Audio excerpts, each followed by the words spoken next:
Hello, welcome to Marvel Monday, and finally I'm getting to Elektra, alright? I finally sat down and watched this thing. A little history. So I mentioned before my Daredevil review, when I reviewed it many moons ago, that my mom basically forced me to buy it, my paycheck money, because she wanted to watch it too. We watched it as a family, and afterwards she apologized. So when they announced that a spin-off featuring a character that died in that movie was going to be, coming out, I was just like, eh. But it came out, and I did not go near that thing. And then Shopko used to have these double packs of movies they'd have. And one of them, I believe, was Dude, Where's My Car? And Elektra. And I only bought it for Dude, Where's My Car? And Elektra just sat in my DVD collection, and I never watched it. Just collected dust. And eventually, I pawned it because I was never going to watch it. And then I bought this, mainly for the Daredevil director's cut, because I heard it was a better cut, which it is. And so then I had this sitting there for the longest time. Again, not watching it, just collecting dust for a while there. So when I started doing this, one of the things I wanted to do was review Marvel movies I hadn't seen yet or hadn't done reviews yet. So Elektra was one of them. And as you know, I still wanted to stay away from it. I kept pushing it. I said, this week, Scotty, you have to review it. Just get it over with. Rip the Band-Aid off. Just get it over with.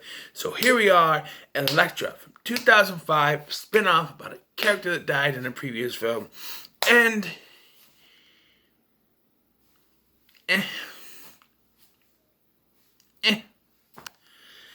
So the story is that we get shown, it kind of glosses over, but Elektra died in Daredevil. She's brought back to life by someone named Stick, who is played by Terrence Stamp.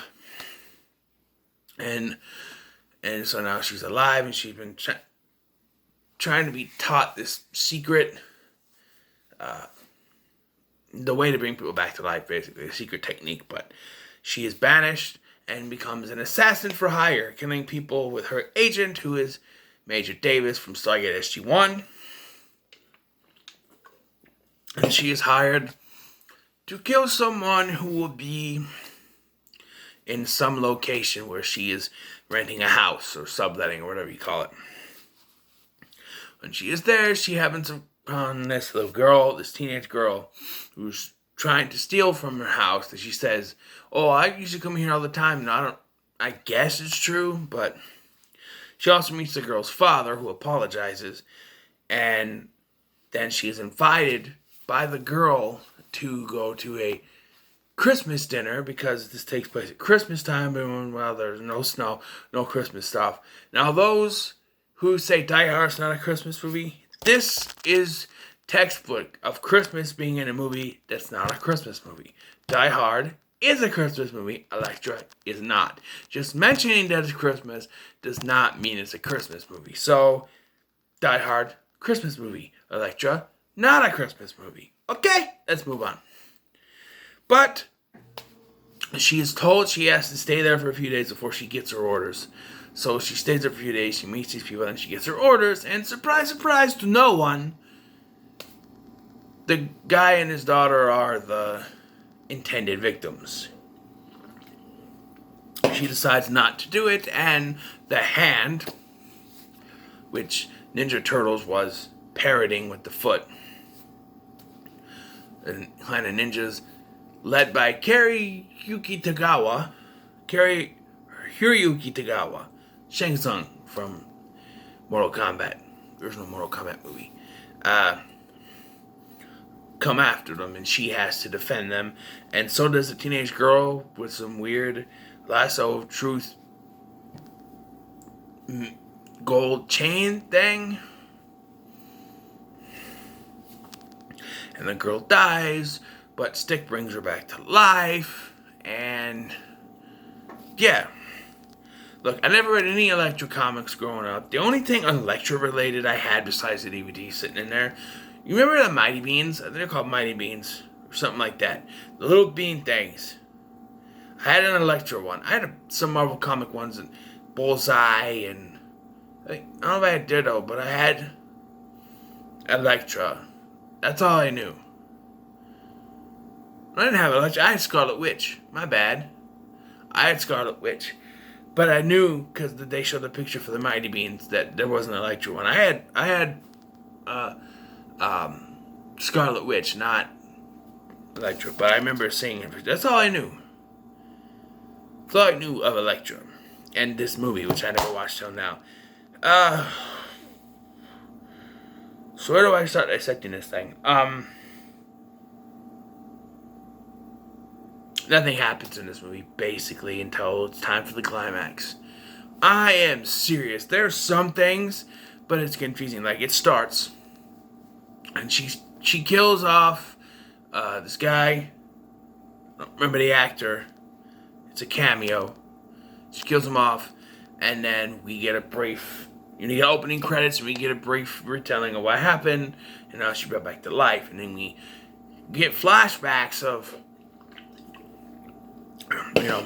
her time with Stick, and she goes through it. And then those flashbacks are okay, but it's when they work flashbacks in a weird way. It's almost like she's in the same room with her younger self. Like there's a scene where she goes swimming in the ocean, right? She goes under the water, she swims around, she comes back up. We get to see her in bathing suit, by the way. Jennifer Garner. Very nice. She comes back up and she's in a pool and she's freaking out because it's a pool she remembers from her childhood. She's freaking out. She goes back underwater again, swimming around, goes back up, and then she's a little girl who can't swim. And there's her father, played by a different actor. Most likely, either they couldn't get Eric Avard to come back or they just wanted someone younger because it's a younger character. And her mother, who was previously known to be dead in the first film. So... or Daredevil, I should say. And yeah, it's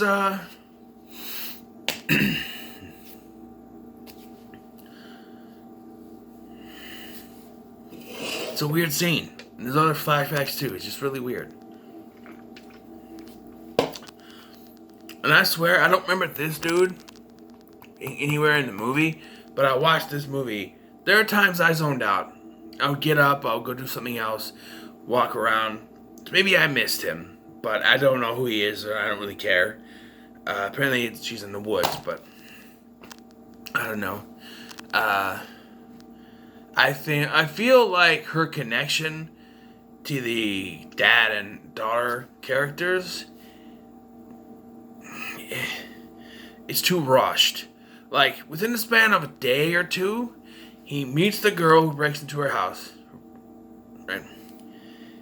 Then she meets the dad, who apologizes, and then like the next day, which is like Christmas, the daughter invites her to the house. They have a connection. Then, and it's after that, she finds out that they are the targets, and she's like, "Nope, I have too much of a connection with them. I cannot kill them, even though you've only technically met twice with these people." It's very rushed, and it makes no sense. She's a stone cold assassin. If she wanted to do it, okay. Before you wag your finger, she does say she's going to do it, and then she changes her mind. But it's still too rushed. And they do this plotline, well, you have to stay there for a few days before we tell you who they are, because they need to have her meet them, get somehow connected to them in 2 days, and then be told, oh, it's them. Because, who else could it fucking be? It's not a surprise at all who it is, because they're the only other people on the island. Sitting there watching it, and the girl showed up, and I'm like, they're not, nah. And then they showed that she had a photo. I'm like, okay, it's him.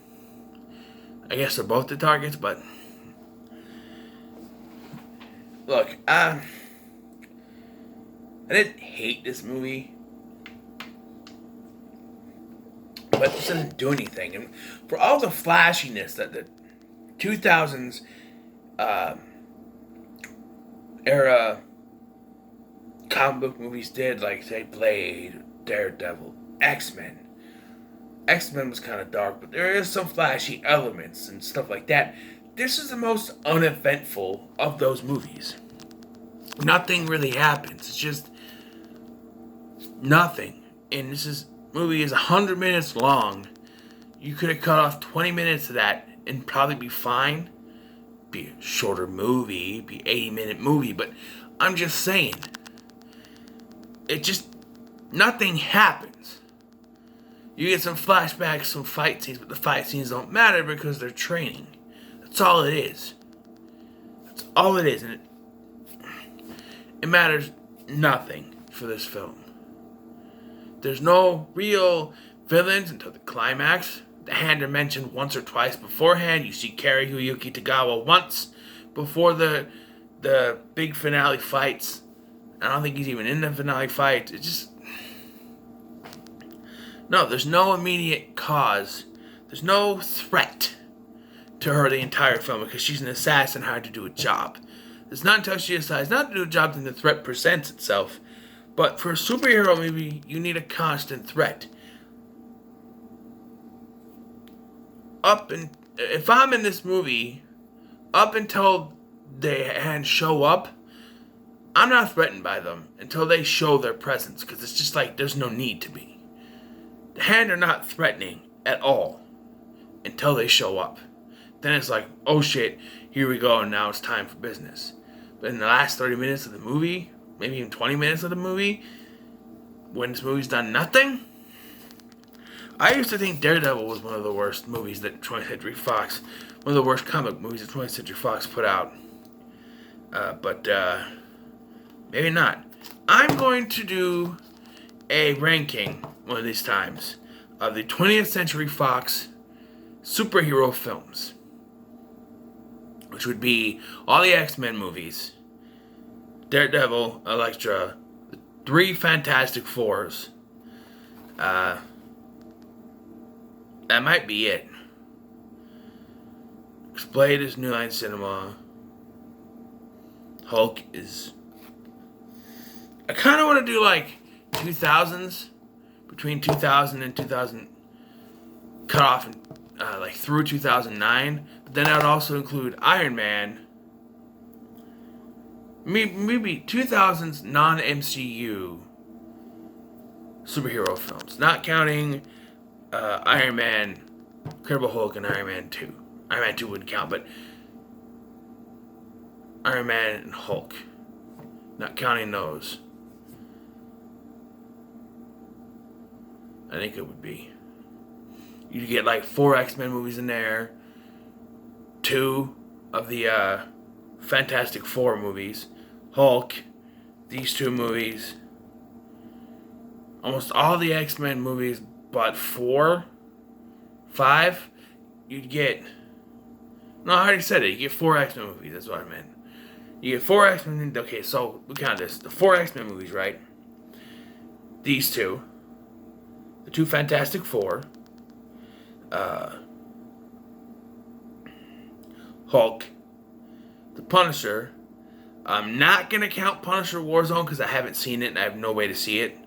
I gotta find a way to do a review for The Punisher because I like that movie. Thomas Jane. That's 10. What else? I feel like I'm missing something here. None. I don't know. I looked it up earlier, but I don't know. As it stands, I think I'm gonna give Elektra a 5. It's just meh to me. It doesn't do anything for me. But yeah. So what are your thoughts on Elektra? Let me comment below. Make sure to like, share, and subscribe.